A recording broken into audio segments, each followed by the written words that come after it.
Hello दोस्तों, स्वागत है आपका उदित फार्मेसी को ऑनलाइन लर्निंग प्लेटफॉर्म। मैं हूं आपके साथ वसंत। टॉप 30 क्वेश्चंस का जो फार्मास्यूटिकल केमिस्ट्री है उनको पार्ट 1 को डिस्कस करेंगे। मतलब कि अगर टॉप 30 क्वेश्चन और 20 क्वेश्चन आप अगर कर लेते हैं तो ईजिली से आसानी से आप पास कर सकते हैं। उनका क्वेश्चन का आंसर जो शॉर्ट क्वेश्चन किस तरह से पूछता है और उसका आंसर जो है ना है, मैंने आपको पहले ही वीडियो में दे चुका था कि 30 क्वेश्चंस को, वो 30 क्वेश्चंस को हम लोग डिस्कस करेंगे ताकि आप लोग जब फाइनल एग्जाम में जाएंगे तो शॉर्ट क्वेश्चन कोई भी ना छूटे।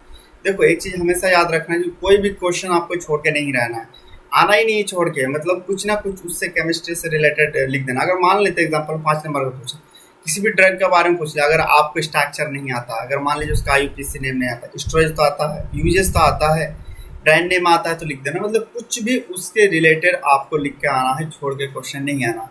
सबसे इंपॉर्टेंट पहला क्वेश्चन आता है डिफाइन फार्मास्यूटिकल केमिस्ट्री। बहुत बार पूछा गया कि फार्मास्यूटिकल केमिस्ट्री क्या। फार्मास्यूटिकल केमिस्ट्री के बारे में बात करें तो फार्मास्यूटिकल केमिस्ट्री क्या है आपका? फार्मास्यूटिकल केमिस्ट्री केमिस्ट्री का ही ब्रांच है जिसके अंतर्गत हम लोग दवाई किस तरह से बनाते हैं, ड्रग का सिंथेसिस किस तरह से होता है, बायोलॉजिकल एक्टिव मॉलिक्यूल का सिंथेसिस किस तरह से करते हैं, ड्रग का डिज़ाइन कैसे करते हैं, डिस्कवर कैसे करते हैं। मेनली कह दीजिए कि दवाई के बारे में जो कंप्लीट हम लोग नॉलेज देते हैं या कंप्लीट हम लोग जो पढ़ते हैं उसको हम लोग क्या कहेंगे, फार्मास्यूटिकल केमिस्ट्री के अंतर्गत पढ़ते हैं। क्लियर है? फार्मास्यूटिकल केमिस्ट्री क्या है? फार्मास्यूटिकल केमिस्ट्री फार्मेसी केमिस्ट्री का ब्रांच है जिसके अंतर्गत हम लोग ड्रग को बनाना, दवाई को बनाना, ड्रग किस तरह से डिज़ाइन होता है, इन सब चीज़ों के बारे में हम लोग पढ़ते हैं। नेक्स्ट क्वेश्चन देखा जाए तो आपको आता है डिफाइन लिमिट टेस्ट। देखिए, लिमिट टेस्ट बहुत बार पूछता है। लिमिट टेस्ट के बारे में पूछे तो लॉन्ग में पूछेगा, जैसे कि क्लोराइड का पूछ लेगा या आर्सेनिक का दूसरे नाम से पूछ सकता है कि हेवी मेटल का क्या है। तो आपको लिमिट टेस्ट के बारे में पता होना चाहिए। लिमिट टेस्ट क्या है? लिमिट टेस्ट में हम लोग मेनली अगर बात करते हैं, एक तरह का ये क्वांटिटेटिव है। मतलब इसमें चेक करते हैं कि कितने अमाउंट में अगर आर्सेनिक प्रेजेंट है तो या कोई इम्प्योरिटी प्रेजेंट है, उसी को हम लोग चेक करते हैं। एक तरह कह सकते हैं कि कोई कहता है ना कि लिमिट में रहना। एक लिमिट के बाद किसी भी इंसान को भी अगर मान लो कंटिन्यू कट करोगे, एक लिमिट के बाद क्या होता है, वो चला जाता है। सेम इसी तरह क्या होता है कि जब हम फार्मेसी में क्या करते हैं कि लिमिट टेस्ट चेक करते हैं। अगर मान लो कि हेवी मेटल्स का मात्रा ज़्यादा है तो वो लिमिट पास नहीं होगा। मतलब वो फूड या कोई आप ऐसी चीज़ बनाते पास नहीं होता। अगर वो आप इनहेल करते हैं या ले लेते हैं तो उससे क्या होगा, आपको नुकसान होगा, कैंसर होने के चांसेस रहते हैं, अदर बीमारी भी होता है। लिमिट टेस्ट देखते हैं। लिमिट टेस्ट क्या है? एक तरह का सेमी क्वांटिटेटिव टेस्ट है। इसलिए हम लोग चेक करते हैं आइडेंटिफिकेशन और जो इम्प्योरिटी है उसको कंट्रोल करने के लिए हम करते हैं। क्या क्या किस लिए करते हैं? पहला तो हम आइडेंटिफिकेशन करने के लिए करते हैं कि अगर मान लिया आर्सेनिक का टेस्ट करते हैं तो हम लोग देखते हैं क्या इसमें आर्सेनिक का मात्रा प्रेजेंट है। देखते हैं अगर मान लिया आर्सेनिक प्रेजेंट है तो उसमें देखते हैं कि अच्छा कितना अमाउंट में प्रेजेंट है, वो चल जाएगा या ज़्यादा है। अगर ज़्यादा है तो उस सैंपल को फेल कर देते हैं और मान लीजिए कम है तो हम उसे पास कर देते हैं। लिमिट टेस्ट सिंपल सी बात है, हम क्या करते हैं उसमें चेक करते हैं, जिसके लिए हम लोग टर्म दिया है लिमिट टेस्ट। नेक्स्ट देखते हैं। नेक्स्ट आता क्वेश्चन डिफाइन इम्प्योरिटी। इम्प्योरिटी भी बहुत बार पूछता है, इसमें टाइप्स ऑफ इम्प्योरिटी भी आप लोग लिख सकते हैं। इम्प्योरिटी क्या है? अगर मान लीजिए फार्मास्यूटिकल वर्ल्ड के बारे में बात करें कि फार्मेसी के इसमें वर्ल्ड में बात करें, इम्प्योरिटी क्या है? जनरली हम लोग कंसिडर करते हैं एक अदर देन ऑर्गेनिक मटेरियल। इसमें करते हैं consider other than organic material except other organic substance arising the. मतलब क्या है, जो सिंपल सी बात है, आप अगर हिंदी में लिखना चाहते हैं तो फार्मास्यूटिकल इम्प्योरिटी ऐसा इम्प्योरिटी होती है जो ड्रग को छोड़कर अलग चीज़ आ जाए, जैसे कि मॉइस्चर आ जाए या तो रॉ मटेरियल में आ जाए या इन्वायरमेंट में आ जाए, कंटामिनेशन आ जाए, उसे हम इम्प्योरिटी कहेंगे। जहाँ भी आपका प्योरिटी में डिस्टर्बेंस करता है या प्योरिटी को डिस्टर्ब करता है उसी को हम इम्प्योरिटी कहेंगे। इसका सोर्स ऑफ इम्प्योरिटी भी आपको याद रखना, थोड़ा बहुत देख लेना। जैसे कि रॉ मटेरियल आता है, रिएजेंट के बारे में आता है, एटमॉस्फेयर एयर कंटामिनेशन हो सकता है, प्रोसेस जो हम लोग यूज़ करते हैं उसमें भी आ सकता है, इन्वायरमेंट में जैसे रिलेटेड हो सकता है, जैसे स्मोक हो जाए या सल्फर डाइऑक्साइड आपके में आ जाए। फिर आपका आता है इम्प्योरिटी राइजेस स्टोरेज कंडीशन में कि सही तरीके से आपने रखा नहीं, क्लोज कंटेनर में रखना चाहिए, आपने क्लोज कंटेनर में नहीं रखा। फिर आता है मैन्युफैक्चर प्रोसेस में डिफेक्ट है। इनमें से हेडिंग बस एग्जाम्पल दे देना है, शॉर्ट में क्वेश्चन पूछेगा तो इतना ही लिख देंगे, सफिशिएंट है। नेक्स्ट क्वेश्चन आता है what is gravimetric analysis. Gravimetric analysis, gravimetric analysis जब भी पूछे तो एक फ्लो चार्ट डायग्राम जरूर बनाना। जैसे कि सबसे पहले हम क्या करते हैं, इसमें सॉल्युबल सब्सटेंस को रिएक्शन करवा के इनसॉल्युबल में कन्वर्ट करते हैं, इसमें आर्गुलेंसिल में कन्वर्ट करते हैं। उसके बाद हम उसको फिल्टर करते हैं, उसके बाद फिर हम लोग उसको वेट करते हैं, वो ड्राई करेंगे। उसके बाद हम लोग क्या करते हैं, ड्राइंग करते हैं। उसके बाद हम लोग वेट करते हैं, उसके बाद हम लोग क्या करते हैं, वेट करके एनालिसिस करते हैं।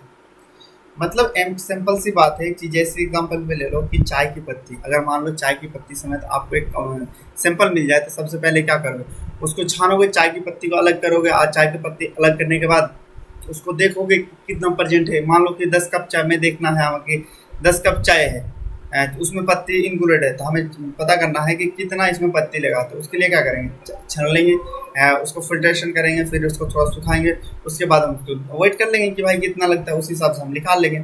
उसी तरह क्या करते हैं ग्रेविमेट्रिक एनालिसिस में, पहले हम एक सैंपल का बड़ा सा सैंपल में छोटा सैंपल लेते हैं, उसके बाद हम उसको क्या करते हैं वाटर में डिजोल्व करते हैं, वाटर में डिजोल्व करके इनसॉल्युबल में कन्वर्ट करते हैं। इनसॉल्युबल में कन्वर्ट करने के बाद हम उसे फिल्ट्रेशन करते हैं, फिल्ट्रेशन करके हम उसे वेट कर लेते हैं। देखो ये वाला अगर ग्रेविमेट्रिक एनालिसिस आए तो ये वाला स्ट्रक्चर बना दोगे तो सबसे बेहतर है। सबसे पहले फ्लो चार्ट अभी जो मैंने बनाया, दूसरा ये आप क्या करना है कि वहाँ पे जाके ये स्ट्रक्चर उसमें बनाना है। अब देखते हैं ग्रेविमेट्रिक एनालिसिस एक तरह का क्वांटिटेटिव एनालिसिस है जिसमें क्या है वेट इन्वॉल्व होता है। क्वांटिटेटिव एनालिसिस है जिसमें वेट इन्वॉल्व होता है, उसको हम लोग ग्रेविमेट्रिक एनालिसिस कहते हैं। ठीक है, इसमें हम क्या करते हैं, सब्सटेंस को सबसे पहले एनालाइज करने के लिए सॉल्युबल सब्सटेंस को इनसॉल्युबल प्रेसिपिटेशन में कन्वर्ट करते हैं। उस प्रेसिपिटेशन को फिर हम कलेक्ट करते हैं, फिर वेट करते हैं, उसके बाद फिर उसको सुटेबल मैसेज से ऐसे करते हैं, ऐसे मतलब एनालिसिस हम लोग करते हैं, उसके बारे में हम लोग करते हैं। चलिए नेक्स्ट आता है, इसके प्रिंसिपल भी इसमें आपको साथ में याद रख लेना है। 3 प्रिंसिपल आता है। पहले law of mass of action जिसको हम लूमा कहते हैं, दूसरा आता है सॉल्युबिलिटी ऑफ, तीसरा अगर हम लोग बात करें तो कॉमन आयन इफेक्ट। तीनों आपको प्रिंसिपल याद रखना है। चलिए नेक्स्ट देखते हैं। नेक्स्ट आता है व्हाट इज वॉल्यूमेट्री एनालिसिस। वॉल्यूमेट्री एनालिसिस में क्या करते हैं, मान लीजिए हम लोग 2 सब्सटेंस लेते हैं, मान लीजिए किसी कंपैरिजन करके हम लोग एनालिसिस करते हैं, उसका प्रेडिक्शन करते हैं। वॉल्यूमेट्री के बारे में बात करें, it is defined as the measurement of volume of second substance which combine with the first substance कह लीजिए, फर्स्ट नॉन कंसंट्रेशन। मतलब एक हिसाब से कह लीजिए इसमें हम कंपैरिजन करते हैं और देखते हैं कि सैंपल का लेते हैं, 2 सॉल्यूशन लेते हैं, एक सैंपल सॉल्यूशन लेते हैं, एक स्टैंडर्ड सॉल्यूशन लेते हैं। सैंपल को हमें कंसंट्रेशन में, इसमें सिर्फ वॉल्यूम पता होता है। देखो आपको ये चीज़ यहाँ पे अगर वॉल्यूमेट्रिक समझना है तो वॉल्यूमेट्रिक अगर एक चीज़ आता है, 2 चीज़ यहाँ पे, एक होता है सैंपल सॉल्यूशन, एक होता है आपको स्टैंडर्ड सॉल्यूशन। मतलब कि आपको क्या है कि स्टैंडर्ड सॉल्यूशन में पहले ही पता है, इसका वॉल्यूम भी पता होता कि कितना वॉल्यूम है, दूसरी बात इसका कंसंट्रेशन भी पता होता। अब इसमें क्या है, सिर्फ हमें वॉल्यूम पता है कि कितना वॉल्यूम है क्योंकि हमने लिया जानबूझ के। अब इसमें हमें कंसंट्रेशन पता करना है कि कोई अगर मात्रा में कोई चीज़ प्रेजेंट है तो कितना अमाउंट में प्रेजेंट है। तो उसमें क्या करते हैं हम लोग, टाइट्रेशन के माध्यम से हम लोग पता करते हैं। देखो वॉल्यूमेट्रिक एनालिसिस में हम लोग जो केमिकल यूज़ करते हैं, जिसे हम लोग स्टैंडर्ड सॉल्यूशन कहते हैं, उसे हम लोग टाइट्रेंट कहते हैं, और जिसे हम सिंपल सॉल्यूशन करने के लिए यूज़ करते हैं उसे एनालाइट कहते हैं, या तो फिर हम टाइट्रेंट कहते हैं। और इनको हम मार्क करने के लिए या तो फिर इसका जो केमिकल रिएक्शन है पता करने के लिए हम लोग क्या करते हैं, इंडिकेटर का यूज़ करते हैं। ठीक है, चलिए नेक्स्ट पूछा गया इंडिकेटर क्या आता है। देखो इंडिकेटर इंपॉर्टेंट है, इंडिकेटर भी आपको पता होना चाहिए। इंडिकेटर क्या है, इंडिकेटर सिंपल सी बात है, ऐसा सब्सटेंस है, ऐसा चीज़ है जो किसी भी केमिकल का हम क्या करते हैं, जब केमिकल रिएक्शन का एंड पॉइंट का डिटेक्शन करने के लिए करते हैं। देखो इंडिकेटर क्या है, ऐसा सब्सटेंस है जिसका यूज़ करने के लिए किसका यूज़ करते हैं, उसका यूज़ करके हम किसी भी केमिकल रिएक्शन का एंड पॉइंट का डिटेक्शन करते हैं।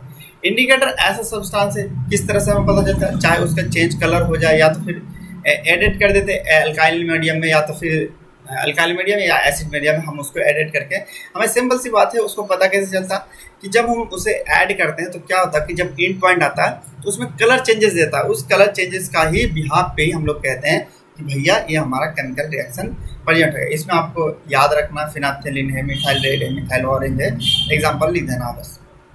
नेक्स्ट देखते हैं, यहाँ पूछा गया व्हाट इज हेमेटोनिक्स। हेमेटोनिक्स मतलब क्या होता है कि ऐसा चीज़ जो कि आयरन की कमी को बढ़ाए। आयरन की अगर कमी है तो उसको फुलफिल करे, या ब्लड अगर मान लीजिए कम है तो उसको ब्लड के लिए हम लोग यूज़ करते हैं। देखो हेमेटोनिक्स ऐसा दवाई है जो कि ब्लड के में हीमोग्लोबिन की कंसंट्रेशन बढ़ाने के लिए यूज़ करते हैं। जैसे कि अगर बात करें मेनली इसका एनीमिया के केस में हम लोग क्योर करने के लिए यूज़ करते हैं। एनीमिया कौन सी एनीमिया, वो भी आयरन की डिफिशियंसी में अगर आपका एनीमिया हो जाए तब हम लोग क्योर करने के लिए यूज़ करते हैं। इसके बारे में बात करते हैं, ये क्या करता है, आपको आरबीसी बनाने में प्रोमोट करता है। इसमें साथ में एग्जांपल यहाँ पे लिख देना है मैट्रिक्स, जैसे कि अगर बात करें फेरस सल्फेट आता है, फेरस फ्यूमेट, फेरस अमोनियम सिट्रेट, ये सारी चीज़ इसका एग्जांपल भी आपको दे के आना है। नेक्स्ट देखते हैं। अब आता है डिफाइंड डेंटल प्रोडक्ट, ऐसा चीज़ जो हम लोग दांतों के लिए यूज़ करते हैं, मतलब दांत के लिए सही यूज़ करते हैं, जैसे क्लीनिंग एजेंट करते हैं, एंटी के यूज़ करते हैं, या तो फिर डिसेंसिटाइजिंग, मतलब कि जो अगर दांत में दर्द हो या पानी लग रहा है, उन सब चीज़ों को जो यूज़ करते हैं उसके लिए हम आते हैं सारे डेंटल प्रोडक्ट ही कहते हैं। देखिए डेंटल प्रोडक्ट को हम डेंटल बहुत सारे प्रॉब्लम के लिए हम लोग यूज़ करते हैं, जैसे कि टूथ डिके, टूथ दर्द के लिए, और स्टेम जैसे धब्बा बैठ जाता है दांत पे, उसको सही करने के लिए हम लोग यूज़ करते हैं। 3 कैटेगरी में, पहला कैटेगरी एंटी कैरी, दूसरा क्लैसिंग एजेंट, तीसरा हमारे पास डिसेंसिटाइजिंग एजेंट, मतलब कि 3 तरह के हम लोग होते हैं। एक एक करके याद कर लेना, तीनों को आपको डिफाइन जरूर करके आना है अगर फुल मार्क आपको चाहिए तो। चलिए नेक्स्ट है। अब आता है डिफाइन हाइड्रोसाइकिल कंपाउंड। हाइड्रोसाइकिल कंपाउंड में हर बार पूछता है, देखो इसमें अगर मान लो कि क्लासिफिकेशन, अगर मान लो लॉन्ग में पूछ ले तो क्लासिफिकेशन तक लिख देना, शॉर्ट में पूछ लिया आपका तो बस ओनली इसमें डिफाइन कर देना। ऐसा कंपाउंड जैसे कि मान लो फ्यूरॉन, ये कंपाउंड का ले लेते हैं हम लोग, फ्यूरॉन ले लेते हैं। ऐसा कंपाउंड जो मिनिमम 2 अलग अलग एलिमेंट हो, या तो फिर कह लो 2 अलग अलग आपको फंक्शनल ग्रुप हो, उसे हम लोग क्या कहते हैं, हेटेरोसाइक्लिक कंपाउंड कहते हैं। क्लियर है? देखो हेटेरोसाइक्लिक कंपाउंड या रिंग को क्या है, एक तरह का साइक्लिक कंपाउंड है जिसमें एटलीस्ट 2 डिफरेंट एलिमेंट प्रेजेंट होना चाहिए आपको मेंबर रिंग में। क्या है, 2 अलग कम से कम प्रेजेंट होना चाहिए। या तो फिर अगर दूसरा देखें, हेटेरोसाइक्लिक केमिस्ट्री, साइक्लिक क्या है, केमिस्ट्री का ही ब्रांच है जिसमें ऑर्गेनिक केमिस्ट्री का ब्रांच है, जिसमें क्या करते हैं सिंथेसिस और डीलिंग के बारे में बात करते हैं। और इस किसका डीलिंग के बारे में बात करते हैं, हेटेरोसाइक्लिक कंपाउंड के बारे में हम लोग बात करते हैं। चलिए नेक्स्ट। अब तो व्हाट इज एनेस्थेटिक, एनेस्थेटिक क्या होता है, ऐसा चीज जो कि पेन सेंसेशन को बंद कर दे या तो फिर आपको सेंसेशन को बंद कर दे, उसे हम लोग एनेस्थेटिक कहते हैं। देखिए अगर बात करें एनेस्थीसिया वर्ड के बारे में बात करें तो ये ब्लॉकेज ऑफ सेंसेशन, सेंसेशन को बंद कर देता है, इसलिए जब पेन के कंडीशन में होता है। ऐसे ड्रग अगर बात करें क्या करता है, आपको कंडक्शन ऑफ नर्व इम्पल्स को रोक देता है, जिसके कारण हमें सेंसेशन ब्लॉक हो जाती है। जैसे एग्जाम्पल मान लो ये फैन है आपका और ये यहाँ पे स्विच रहता है, आप क्या करते हैं, स्विच अगर बंद कर दिए तो फैन चलेगा नहीं, ना चलेगा कितना भी कर लीजिए, या फैन आपको फील होगा नहीं होगा। इसी तरह हमारे पास करते हैं, क्या करते हैं, स्विच ऑफ कर देता है, मतलब आपको सेंसेशन पता नहीं चलता। इसमें अगर आपको टाइप से भी थोड़ा सा डिफाइन कर देना, 2 टाइप का होता है, एक होता है आपको लोकल एनेस्थेटिक, एक होता है जनरल एनेस्थेटिक। जनरल एनेस्थेटिक में पूरे बॉडी का सुन कर देता है, और लोकल आपका क्या है, एक पार्टिकुलर एरिया को सुन करता है। आई होप ये लेक्चर आपके लिए इंपॉर्टेंट हो। देखो ज़्यादा से ज़्यादा क्वेश्चन को प्रैक्टिस करो, फिर मिलते हैं नेक्स्ट लेक्चर में, तब तक के लिए बाय बाय, टेक केयर।